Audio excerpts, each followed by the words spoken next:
So, kumusta ang lasa ng kangkong? Sarap yung sardinas. Ay, ang kangkong ang tinatanong ko. Narinig mo yun, ha? Sabi ko, kumusta ang lasa ng kangkong? Masarap ang sardinas. Kasi ang sardinas yung nauna ko na ano. Naka-video tayo, ha? Hindi na pwedeng pag-uhin yung sagot. Oo, masarap na sardinas. Sardinas yung una kong sinikman. Sardinas pala. Ay, wala akong sardinas. Hello mga kababayan. So, for today's video, kasama natin si Ma'am Belen at si Kumaring Irene. So, may binigay na kangkong si Ma'am Belen kanina mga kababayan. So, nagpunta daw sila sa Mountain Province kanina. At ngayon ay, actually kanina tanghali, umaga pa to, binigay sa atin. Tapos ngayon lang lulutuin dahil kanina may ulam pa naman tayo, yung adobo ni Ate Badiday nung isang gabi, ay kagabi, may natira pa.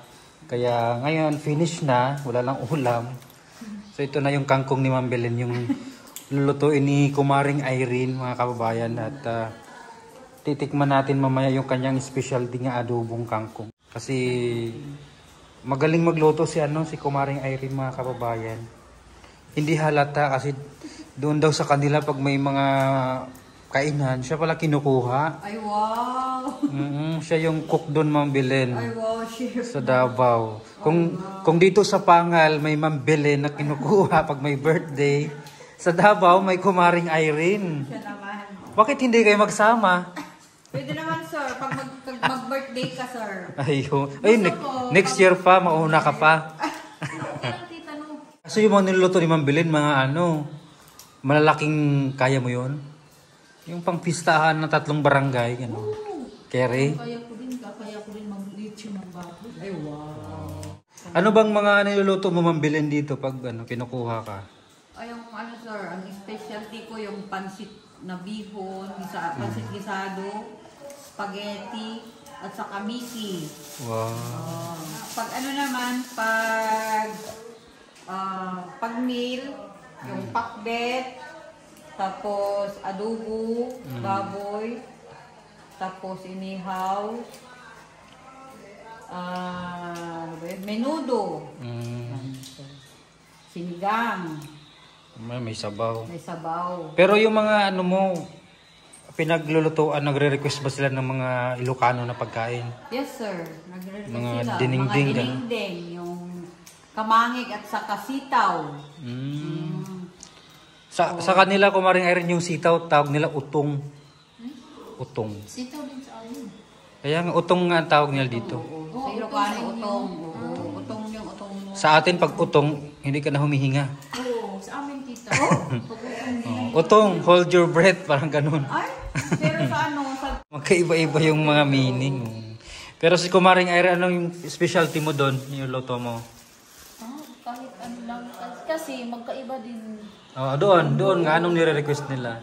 Usually. Yung sa amin yung yung Humba. at saka yung ginagmay na baboy. Ano? Ginagbay. Ano yung ginambay? Kinilaw? Ay, hindi, parang ano siya. Tapos, ang tawag, basta tawag sa amin yun, yung ginagmay. Paano yung proseso ng pagluto? Anong... Yung konti lang, parang slice ka ng puro ng ng baboy. Laman? Oo, puro ng laman. At saka may taba-taba kunti. Tapos? Lagyan ng, pagkaluto doon, lagyan ng hindi yung patata, slicing mo doon. At saka, So ano yung parang minudo? Oo, parang minudo. Baka minudo. Yung hiwa-hiwain mo na maliit? hindi, marami. Pag may pista, ito talaga kami. Maraming lutuin na. Ginagmay? Oo, may tawag. Yung Ginagmay. minudo na yun. Baka minudo ata. Oo, minudo. Kasi may carrots, may patatas. Tapos yun ang nilagay nyo, di ba yung Del Monte? Yung ilagay namin doon, carrots, at saka patatas. Oh, ano yung... At saka yung mga paminta, at saka yung mga may atchal doon. Atchal, yung bell pepper. Tapos cornstarch. Tapos, ano na siya. Pag wala kaming patatas, pwede car lang. Gabi. Carlang. Gabi. Yung pang sinigang, no? Tapos dinuguan. Dinuguan. A few moments later. Ayan na ang adobong kangkong ni Kumaring Irene. Nabigisa na siya ng Bawang.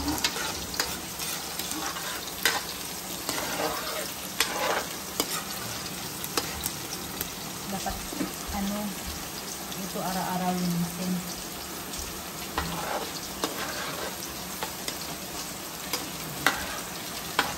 kasi mga talsik-talsik ng Pero sa akin, antika. pag Ang bango na ng sibuyas. So sa kanya sabay yung sabay yung sibuyas tsaka bawang. pag mag-brown na, ito pa. So wala tayong sahog. Ano Pure. Anong isahog natin? Wala. Wala, okay lang. Basta tuyo lang. Wala tayong sahog. Sino Ayan, yan? brown na. Brown na.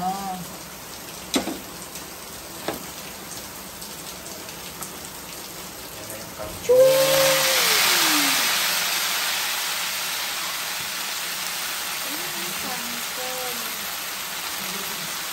Tapos, Nagluto ka ng ganyan sa inyo? oo. Anong luto sa iyo doon sa Pakibato? Sa amin gata. Ah, binataan.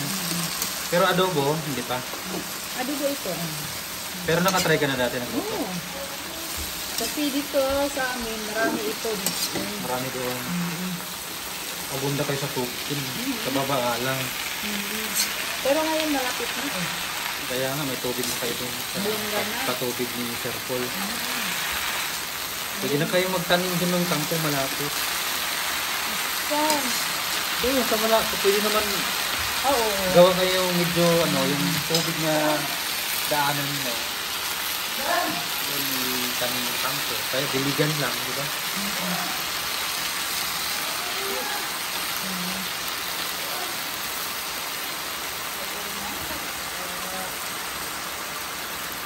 Yan na.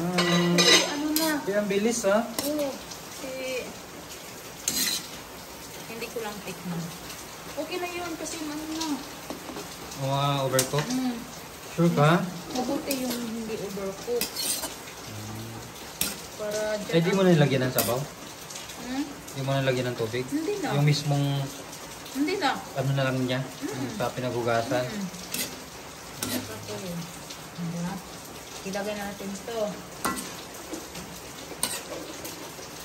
Plating na si Kumaring Irene. Ito lang yung ulam natin. Kuya. Yun lang. Okay lang. Yun, kasi ano. Sa Pero akin, okay lang yun. Dati ba dito, wala daw siyang gana kumain paggabi. Ba't natatawa ka? Aniwala ka ba doon? sabi niya, Ren, wala ko lang gana kumain ng gabi. Totoo ba yun? Si Bayrayo, tumatawa si Kumaring. Ay, Diyos ko. Pasok bukas dahil sa bagyo. Gusto namin may pasok. Ayan, kakachat daw sa akin walang pasok. Walang Oo. yung pasok. Paano naman yung assignment na? Sabi sa akin, ayan o, walang pasok bukas.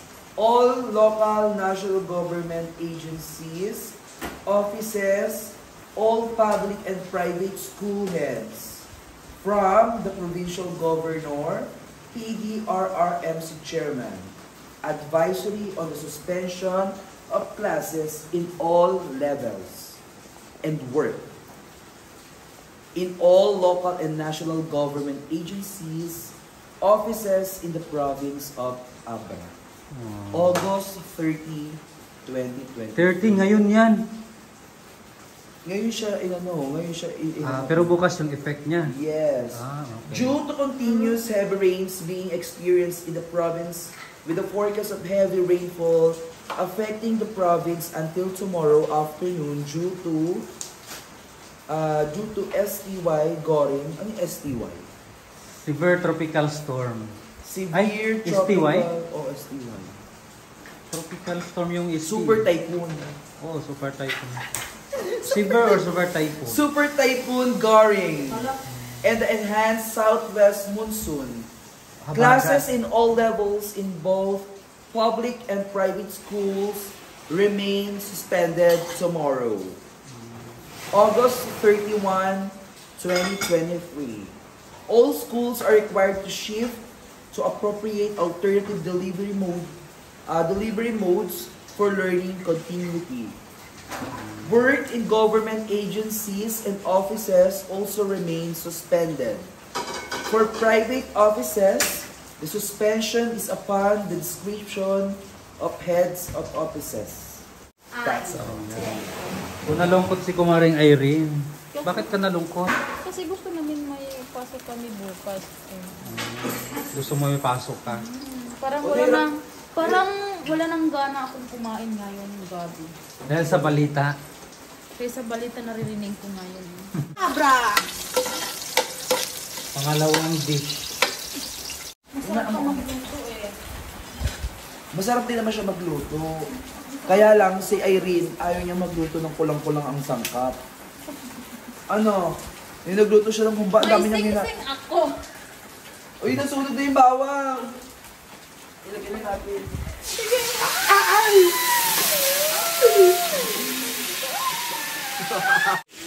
Uy, yung tulog-tulog po natin natin. Yung dalawa ng sing-sing ko eh. May makakasugat yan. Ang tarot? Ay, ang bango. Bagay na bagay sa tag-ulan. Bango ang sardinis. Ang bango-bango, ang bango-bango ng bulaklak. A few moments later. Ayan mga kababayan, it's kain time. Let's eat! Husgahan ang kangkong ni Kumaring Irene. Ang kangkong na masarap pa sa chow kang. Oh my God. Oh my gulay. So dalawa yung ulam, merong kangkong, merong sardinas. Ang Jordi, pwede ko makainin yung sardinas? Hindi. Hindi kasi may ubo pa siya, makati yung lalam. Baka gusto ko siya kainin. Maanghang yan, pula yan eh. Kaya nga eh. Gusto ko sarap. Kumusta ang lasa ng kangkong? Sarap yung sardinas. Ay, ang kangkong ang tinatanong ko. Narinig mo yun ha?